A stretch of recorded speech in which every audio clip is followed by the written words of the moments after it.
All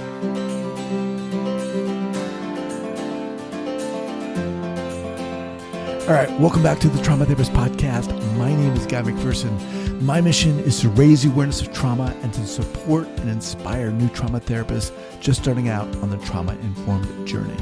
I do that with my membership community, Trauma Therapist 2.0, my online courses and workshops, and the Trauma Therapist newsletter. If you're a therapist of any kind and you work with individuals who've been impacted by trauma, I invite you to head on over to my website at thetraumatherapistproject.com. That's thetraumatherapistproject.com. All right, let's get started. Okay, Licia, are you ready to do it? I am ready. All right, here we go. So 5, 4, 3, 2, and 1. All right, folks, welcome back to the Trauma Therapist Podcast. I am thrilled to have as my guest, Licia Sky. Licia, welcome. Thanks so much. All right. I'm really excited to be here. So Licia is a Boston-based embodied awareness facilitator, an artist, singer-songwriter, and bodyworker who works with traumatized individuals and trains mental health professionals to use mindful meditation and movement, theater exercises, writing, and voice as tools for attunement, healing, and connection. She's a regular instructor in trauma healing workshops at Kripalu and Esalen, and has been teaching workshops on these subjects around the world, quite frankly. Licia, welcome. Thanks so much. All right. So before we get going here, share with our listeners where you're from originally and where you are currently. Okay. Originally, I was born on an Air Force base in California that no longer exists in the form that it was when I was born. My dad was a Tuskegee Airman and my mother was a Japanese war bride. And I've lived in many, many places around the world. My parents' history gives me a very close connection to intergenerational transmission of trauma. From the African American side of my family, who was part of the Great Migration from Mississippi north to cities in the north, to Chicago and Detroit and Seattle. And my mom, who survived the firebombing of Tokyo in World War II. So I guess you could say my whole life, I've had this personal connection to historical trauma. Okay. Yeah. I mean, we will get into that. As I think that provides a good context as we move forward. So originally from all over, where are you now? I'm in Massachusetts. Okay. And since the pandemic, we have been in the Berkshires. Okay. Okay. Yeah. All right. So let's dive into this. How the heck, I mean, you gave us kind of I think a foundation and a context, but how did you get into this field such that you're doing what you do? You know, I've taken a very circuitous path to everything. I'd say it's been a spiral that's been moving forward for a long time, and things that on the surface might not have looked connected are very connected. So I started practicing yoga as a little girl, basically. I found in the used bin of the bookstore where the covers used to be torn off, I found a yoga book, and I recognized poses that I had been doing myself just spontaneously in the book. And so I started studying yoga, and then my mom took me to a yoga class in the basement of a church somewhere, and I had a yoga practice, and then I had a meditation practice. And so at what age are we talking now? Oh gosh, 10. Okay. It really started. I'd say that was the first inkling about body awareness as being an important part of my identity, that, oh, there's this thing that I've been doing that it seems other people have been doing for thousands of years. And it's important enough, this silly, goofy thing that I've been doing, that other people put it in a book and practice it. So it let me know that something that I was doing innately had a value. And then I had a near-death experience when I was 12, and that's sort of been a touchstone and a talisman that I sort of measure things that I do in my life, the things that I'm attracted to and follow. I sort of refer back to that experience, and because that's a holder of value that I have, of purpose in life, that has to do with connecting people in love. And what was that experience, if you don't mind me asking? Well, it's something that you could look up. Near-death experience is an experience that's out of the everyday realm, where for me, I didn't actually have a physical event that was connected to it. Like some people are in a car accident and they see their life flash before them, or they have a heart attack and they have a life review. I didn't have to have that kind of experience, but I do have a lot of trauma in my life. And I've, as an adult, been connected with organizations for people who have had near-death experiences, and it's been very helpful for me. But in my near-death experience, I had a life review. You don't get much of a life review when you're only 12 years old. You haven't done that much in your life. But it was such an incredible place that I wanted to stay. And I was told, oh no, you have a lot of work to do. And I was sent back with a vision of what my life was supposed to be like. Wow. And a big part of my vision was around connecting people to their own light, and connecting people who are connected with their own light to each other. Wow. So, and it took me a really long time to understand what that meant vocationally. And body work was one of the first ways that I thought, oh, I could go in and do it this way. I could help people to heal with body work. And I think that was a pretty good instinct to follow. So you have yoga, you have body work. I also was very much a social activist, a peace activist. And there's a way that social activists didn't have much connection to the self-healing world, the meditation world. And the meditation world had a big divide from the activist world. But I live my life as if both of those things matter. I think it's just important to throw that in there, because I think that there are a lot of divides in the healing world that really need to be connected. That what we do personally also has to be reflected in what we do socially, and vice versa. Licia, let me just say this. Yeah. I mean, from the get-go, I mean, you sound like one intense young woman.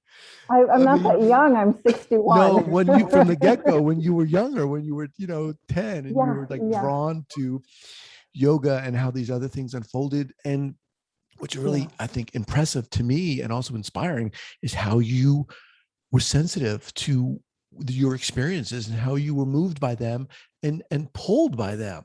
But one thing I'm going to say is that children who have trauma have very different social experiences, and they can be very isolated. And you compound that with me being a child of a military household that moved every year or two. Having the kind of what you think of as normal personal connections that children have, I could not have those. Because when you have kids who are in a neighborhood who've lived together and gone to school together for years, they have a very different way of relating. And so books were a very important part of my way of understanding the world and surviving in a way that most 10-year-olds probably wouldn't have that. Although I know there are a lot of kids who are living in military families, but that was my experience, was that books were a great comfort to me, and I was always looking for ways to understand the world that I was in, which I think all children do, but most children do it through play. Right, right. Let's talk about how things unfolded for you. I assume you went to school. How did you get to the point where you said to yourself, or maybe you didn't even say to yourself, but you were pulled to begin working in this way, working with people who'd been impacted by trauma? How did that happen for you? You know, when I went to massage school, we were admonished that we were body workers and that we were not supposed to talk to people. We're not supposed to process emotions. We were not therapists. And yet, a huge, huge part of experiencing any kind of body work is this emotional, psychological component that goes along with touch. Mm-hmm.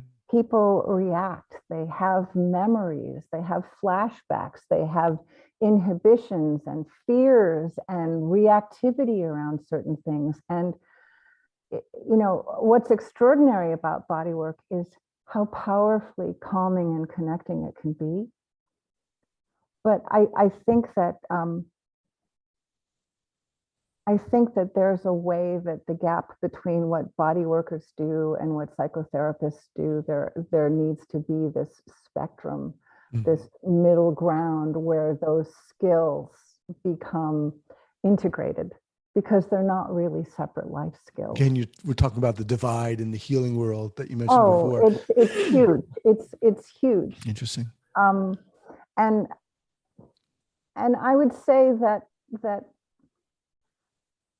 I learned from the people that were my bodywork clients over time a tremendous amount about how valuable my presence was, my ability to listen was.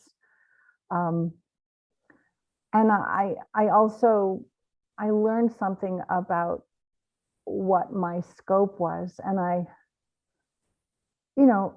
I'd be working on somebody's hip, and suddenly, my question would be, well, how long has your hip been this way? How long have you been living with this? And I'd be holding one hand on a person's hip and maybe rocking their knee with the other hand to see, well, how much give is there? How much tension is there? Where's the ease? And where's the defensive holding, the protective holding? What's happening here? And how long has this been this way? And the person would say, oh, well, I guess, probably around the time my father died. And then suddenly there's this huge emotional release that's happening around their father dying that correlates to a release in their hip. And that's nothing that my training at that time prepared me for. I don't know what bodywork training is like now. Maybe somatic experiencing does that, but nobody talked about that in my bodywork training. But I had started co-counseling as a teenager. Probably I was about 19, and I was in and out of different co-counseling groups, and I learned a lot about processing my own identity as a multiracial person, and a lot about safe listening skills and what emotional discharge looks like.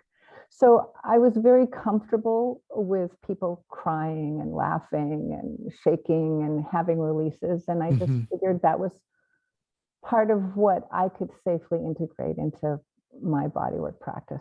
And I did. So over and over and over again, listening with safety just became a big part of what I did. And then I noticed that, I would do breathing with people. If somebody was having tension in their shoulders, and I would say, okay, well, you can't force yourself into somebody's locked tissue when they're in a protective stance. That feels like a violation. but you can be attuned to what's happening. You can be present with it. You can help a person to notice what they're actually doing. And I would sometimes invite people to breathe with me as I put a little bit of pressure on their shoulders. And sometimes that could work, but sometimes it felt like there was still something holding deep inside. And what I figured out, because I'm also a singer-songwriter, this very of course you are. you see this circuitous path growing, right? That I realized that, oh, they're not making a sound. They're holding back the vocal expression of the feeling they have inside. And so while the nice new age music would be playing in the background, I would invite people to say, ah, and sometimes their bodies would release. And sometimes saying ah and their bodies releasing would actually result in them having a little bit of crying happen. Or if I could, so there are a number of different sounds that people need to make. It's not just ah. Sometimes it's there are all kinds of sounds that are associated with physical tension, and there are all kinds of sounds like a sneeze or a laugh or a cough or a yawn that are innate parts of what our body does to release tension, that we can develop habits of holding and patterns of tightness that make us not make those sounds. And there's so much shame around sound and voice. Sound draws attention to you. It makes you more visible, and it makes you vulnerable to whatever judgment people have associated with their perceptions of the sounds that you're making. And you might have even had a physical response inside your own body as you heard my voice making those sounds. They might have resonated in your nervous system. I suggest to people that whatever we hear in another person's voice gives us a reflection of what their nervous system is doing, because our nervous system registers their voice in our body. We understand innately what kind of tension you have to make in your own body to make that kind of sound. So I would have my hands on a person and have a sense of what sound I intuited they could make that would help them release their tension. And I would make the sound first and invite them to join me, because that takes the shame away of them doing it by themselves and lets them know that I would accept that sound. So I would make a sound that I felt that person needed to make, and we would make it together. They could join in my sound. They could almost be invisible inside my sound until they could feel comfortable making it themselves. When you started working in this way, and everything seems, I mean, your whole journey, and obviously correct me if I'm wrong, this seemed very organic to you and you were drawn to this. It just seems like you were born to do this, quite frankly. When you started noticing that trauma was in the room, let's say, what was that experience for you initially like, as someone who, as a young person, had experienced trauma, as you said? You know, I wouldn't say that I knew it was trauma. I never recognized it as trauma per se. I didn't have that word as an active piece of my vocabulary until I met Bessel. And then he kind of recognized, oh. Which was how long ago? 2012. 2012. Okay. So about 10 years ago. Okay. Yeah. Well, okay. Then, well, if it wasn't trauma, it was it, how would you describe what that was that you were experiencing or noticing, or did you even notice it? I did notice it. I recognized it as pain. Okay.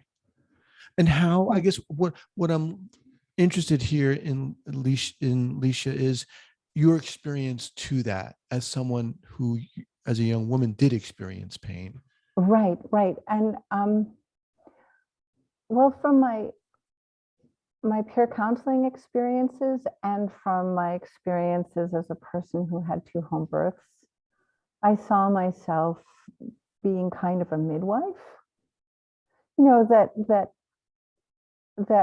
what a person is doing when they express or release their pain is they're emerging, that their authentic self, meaning the self that can be opportunistic and fluid and creative in how they relate with the world, was able to emerge more fully because they're releasing their pain.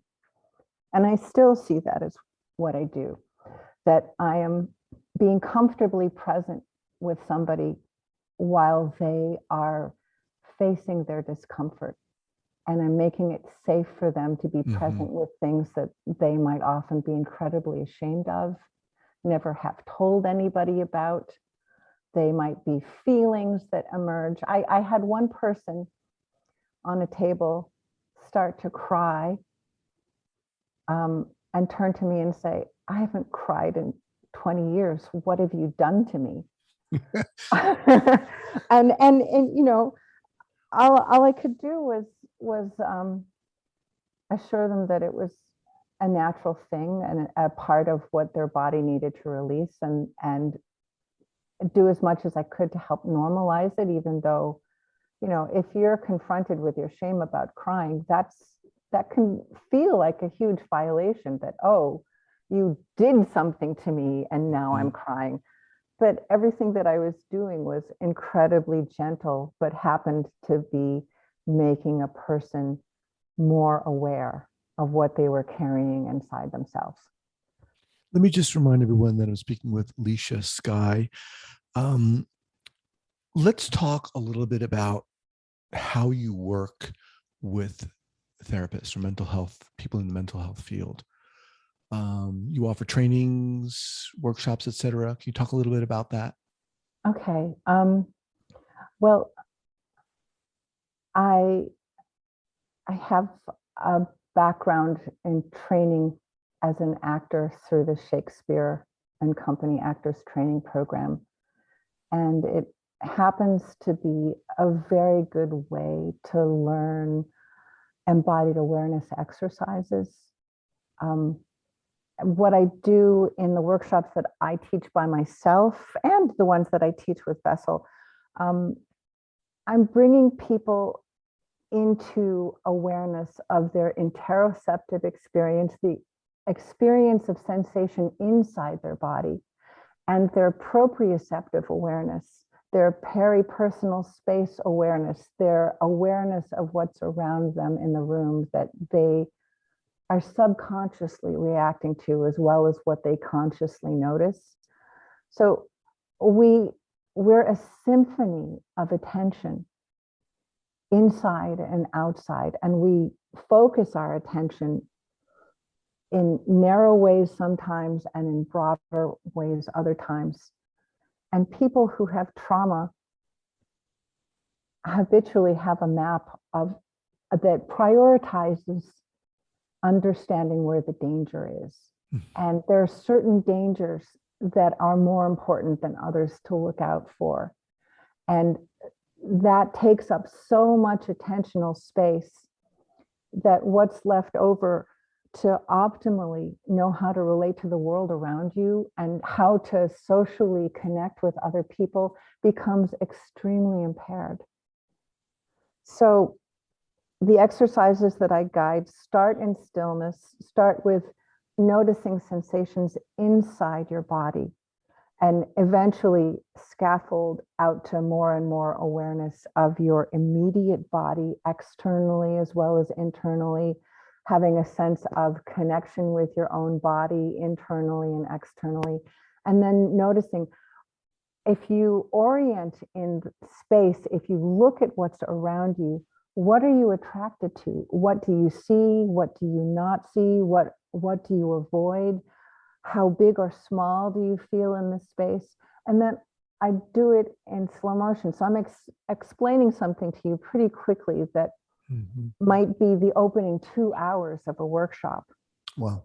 And the thing about doing it in slow motion is that it almost becomes a trance-like state, almost like a dreamlike like state. There's so much happening that we're sort of expanding and taking notice of, that we always take for granted of, that we can begin to pay attention to our habits. What's comfortable, what's uncomfortable, what do I normally do, what do I feel attracted to, what do I hear that I block out, what are the things that I'm looking for. And what happens is, when you do that in slow motion as a practice, the world becomes much more vivid. And when you practice your choices of attention in slow motion, what you practice in slow motion with, you have more skill with in speed. And we take the same level of observation of ourselves in stillness and we put it into movement, into how am I reacting as I move around a space? What happens to my breathing? What happens to my tension in my body? Can I still feel the floor under my feet when I'm walking around? And then if we're doing a live in-person workshop, it might be, what's it like to walk past a person? What happens to my breath? What happens if I see a person's face? What do I feel in my shoulders as I walk past a person? And then it might be, what's it like to walk side by side through the space? How do we wordlessly negotiate things that we wordlessly negotiate without thinking about? Can I watch what my choices are in each moment as I accommodate or am accommodated by the person who's walking with me? Now, how do you articulate the benefit for therapists and those especially working with people who've been impacted by trauma? I mean, I can imagine, but what I would like to hear you articulate that. Okay, well, with trauma, there are different levels of self-awareness and body awareness and habits of cutting yourself off, living from the neck up, not knowing what your body feels. Like that person who started to cry and said, I haven't cried in 30 years. They're feeling something. Mm-hmm. And so, Bessel says you have to befriend your body. You have to understand what your body is feeling and telling you, and what your senses are telling you about what's going on inside. That's part of owning yourself. That's part of beginning to find words for your experience. If you don't know what you're experiencing, you cannot find words for it. So there are many therapists who want to talk, but they don't know how to be attuned and present with a person's body. And, I've had people look at their watches and say, do I have to do this exercise part? I just want to hear Dr. van der Kolk's lecture. Mm-hmm. Or other people who say, oh, that was a great meditation. Can I have the script for it? As if you could just read a script and guide somebody through paying attention to their body. But therapists need to be able to read their own bodies in order to help guide somebody else's body and body awareness. You have to have a practice of knowing how you feel while you are present with someone else. Mm. Otherwise, you're going to have these little triggers that cut you off. When I was going through my labor pains in a home birth, I had a midwife who was not triggered by my pain. She was able to stay present with me, assure me that what I was going through was normal, be confident that we were going to have a good outcome on the other side, that she was with me as my companion and guide. And I don't see very much difference between what we do emotionally helping people with the trauma from what I went through in my birth. Mm-hmm. The only difference is that instead of a baby being born, it's you emerging. Mm. So, yeah. I'm just realizing that there's so much more to talk about. Yeah. You've got me going in so many different ways. We're gonna have to have you back here, Licia. What's going on for you now? I mean, obviously we're living in this pandemic. A lot of things are that once were in person or virtual. Is that the case with what you're offering, your trainings and so forth? It's been interesting. We're very, very slowly coming back to a few select live in-person events, but throughout the pandemic, I've been working online with people. So I have patients that get referred to me that I work with one-on-one virtually. And I've also been doing workshops. I can't do the pairing parts of exercises and workshops. But I do a lot that has to do with connecting with yourself, being aware of your own body, being aware of your own environment, self-contact. I do a lot with self-holding and what those experiences mean. What's it like to feel the surface of your hand make contact with your body? What do you feel? Do you feel your clothing? Do you feel the texture of your skin and your flesh and bone underneath your clothing? What does your body feel of the contact of your hand? Those are the kinds of things that translate virtually in a pretty safe way most of the time. I mean, there's still people who hate self-contact, hate knowing what it feels like to breathe, you know, but less is more virtually. Slow is always the best way to go. I've been teaching some of this for psychedelic guide workshops. And one of our first in-person workshops that we're teaching will be at the end of October. We'll be teaching a ketamine-assisted psychotherapy workshop. And I'll be guiding expanded awareness exercises as a pre-journey for people to be more aware of their bodies and their personal experience, so they can know what the effects of the medicine are without needing a super high dose. They can be more present with what's happening and expand before they're ready to really expand in a bigger way. What is Licia, what's the best way for people to get in contact with you if they want to learn more about what your offerings are? I have a website and I just updated it before the podcast, so my calendar is current. Okay. It's liciasky.com. Okay, and that's LICIASKY.com. That's correct. Okay. And I have a contact form there that if you fill out, I do my best to answer everybody who writes me. Okay. And I ask that if people write me, they say where they heard me. And if they have a headshot, that's also helpful, especially if they've taken a workshop with me before. Okay. And how about a go-to book recommendation before we close out? Anything that's been inspiring to you, whether topically related or not? What would you say? I'd say The Body Keeps the Score is the foundation of how I teach now.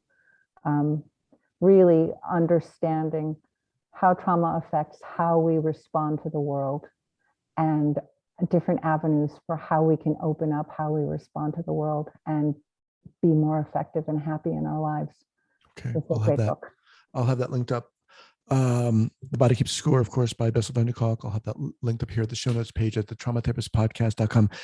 Licia, you are, I mean, come on, you're so friggin' inspiring. And I mean, I'm serious. I mean, this is why I do this podcast, because I mean, come on, this is great. I know people are going to be listening to this and there are going to be that woman is amazing. I mean, you are, there's no denying it. Come on. I mean, thank you for what you do. Thank you. Seriously. I mean, this is seriously, it's so inspiring to me to be able to talk to someone like you and to hear, not just to hear you, but to feel you.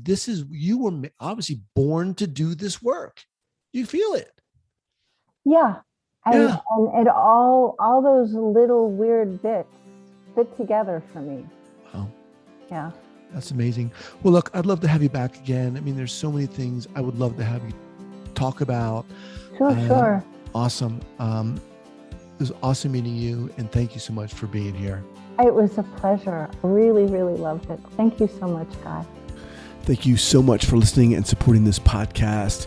And if you'd like to join the hundreds of other therapists who are each month keeping up to date and informed and inspired about what's going on in the world of trauma, I'd love to invite you to head on over to the Trauma Therapist newsletter. That's the traumatherapistnewsletter.com.